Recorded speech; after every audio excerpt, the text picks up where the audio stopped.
फिल्में जो हमारे दिल में बस जाती हैं, फिल्में जिनको देखकर हमें ये लगने लगता है कि फिल्म में जो दिखाया जा रहा है कहीं वही हकीकत तो नहीं है। और अगर फिल्म के ट्रेलर में ये लिख दिया जाए कि फिल्म सत्य कहानियों पर आधारित है, तब लोगों का फिल्म को लेकर भरोसा और बढ़ जाता है। एक फिल्म आ रही है द केरला स्टोरी, जो फिलहाल काफ़ी चर्चा में है।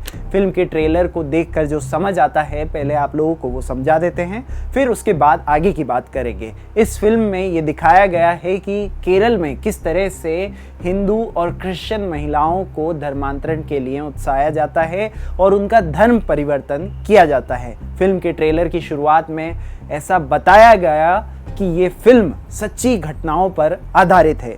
5 महीने पहले जब फिल्म का टीज़र आया था, तब उसमें ये बताया गया कि ये जो स्टोरी है जो फिल्म में दिखाई जा रही है, ये 32,000 केरल की महिलाओं की कहानी है।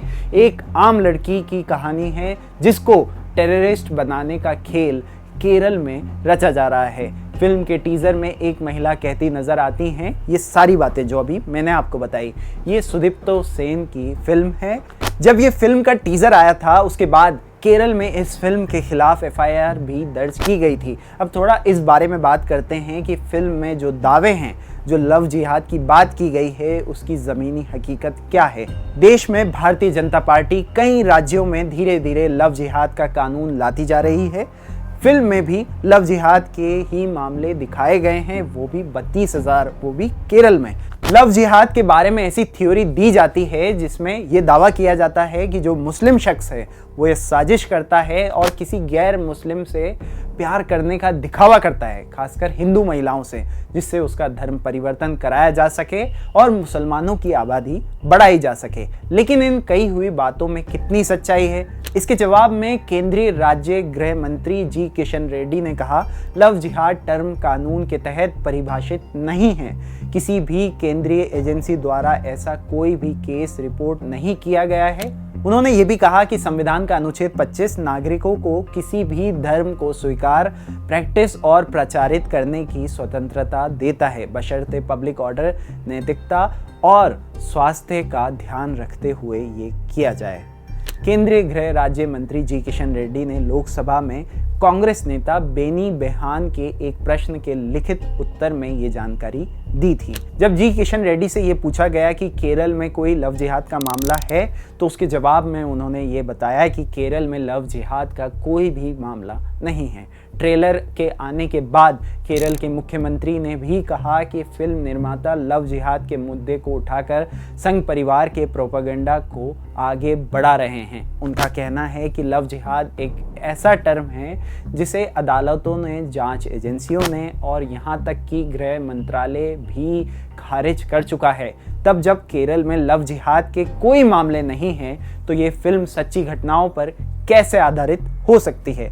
इसके अलावा जो भारत सरकार का बोर्ड है, केंद्रीय फिल्म प्रमाणन बोर्ड यानी central board of film certification, जो सभी फिल्मों को रिलीज से पहले सर्टिफिकेट देता है, आप लोग इसको सेंसर बोर्ड के नाम से भी जानते होंगे। तो ये सवाल उठता है कि फिल्म बनाने वाले कहते हैं कि फिल्म सच्ची घटनाओं पर आधारित है और सरकार कहती है कि केरल में लव जिहाद का कोई भी मामला नहीं है, तो ये फिल्म सेंसर बोर्ड से कैसे पास की गई? ये सवाल हमने पूछा एक्सपर्ट से।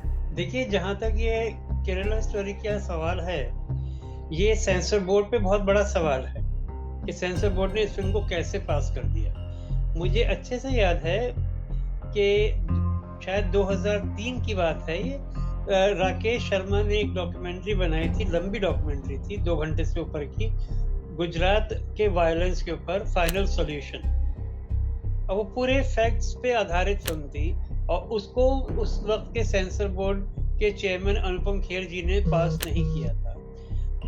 और फिर उस फिल्म को बाद में 1 साल के बाद जब बीजेपी की हुकूमत चली गई, तब उसको पास किया गया।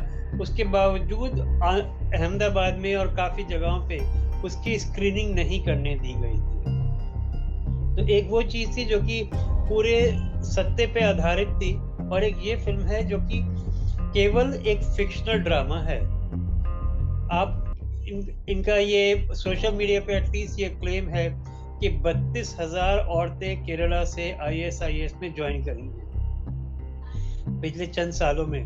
तो इस पर तो एक सीधी सी बात है, हमारे प्रधानमंत्री नरेंद्र मोदी जी ने जब 2014 में प्रधानमंत्री पद की शपथ ली थी, उसके कुछ ही दिन बाद उन्होंने अपने एक इंटरव्यू में कहा था कि उनको पूरा यकीन है कि भारत के जो मुसलमान हैं, वो किसी भी टेररिस्ट आउटफिट को ज्वाइन नहीं करेंगे, चाहे वो ISIS हो या अलकायदा हो। इस तरीके की जो भी जमातें हैं जो दहशतगर्दी फैलाते हैं, उनसे भारत के मुसलमान दूर रहेंगे। इस बात का उन्होंने विश्वास प्रकट किया था और उनका विश्वास बिल्कुल गलत साबित नहीं हुआ। उनके साथ ही कैबिनेट में राजनाथ सिंह जी ने भी तकरीबन यही बात कश्मीर के संदर्भ में कही थी कि आज कश्मीर के मुद्दे पे भारत का हर एक मुसलमान भारत की सरकार के साथ है, ना कि कश्मीर के आतंकवादियों के साथ। तो फिर ऐसा क्या हुआ कि ये प्रोड्यूसर, डायरेक्टर और एक्टर को इस प्रकार की फिल्म बनानी पड़ी जो कि एक कम्युनिटी को डिफेम करती है। It is not an attempt to understand the root of terrorism, it's an attempt to pander to right wing extremist ideology. Fact ये है कि अब से कुछ ही साल पहले एक इंटरनेशनल सर्वे में ISIS में कहाँ से लोग ज्वाइन करते हैं ये मालूम किया गया था टर्की से। तो उसमें पता चला था कि विश्व के 100 से ज्यादा देशों से लोग इसमें शामिल हुए हैं, लेकिन भारत से केवल 750 लोगों ने ISIS ज्वाइन किया। और ये 750 का जो आंकड़ा है 200 मिलियन मुसलमानों का है। 200 मिलियन मुसलमानों में से अगर 750 ने ज्वाइन किया तो वो आधा % या 0.5% भी नहीं होता है। और आप उसको केवल एक कम्युनिटी को बदनाम करने के लिए इस प्रकार के आंकड़े लेकर आते हैं। और जब आपको के उन आंकड़ों को सच्चाई के मापदंड पे देखा जाता है तो कहीं पे वो टिकते नहीं हैं। और आप देखेंगे ये फिल्म केरला में बिल्कुल भी बिजनेस नहीं करेगी, क्योंकि ये झूठ पर आधारित है। केरला के लोग सच्चाई जानते हैं। इस फिल्म के प्रोड्यूसर, डायरेक्टर इस फिल्म का बिजनेस एक्सपेक्ट करेंगे नॉर्थ इंडिया में, जहाँ पोलराइजेशन है in comparison to South India.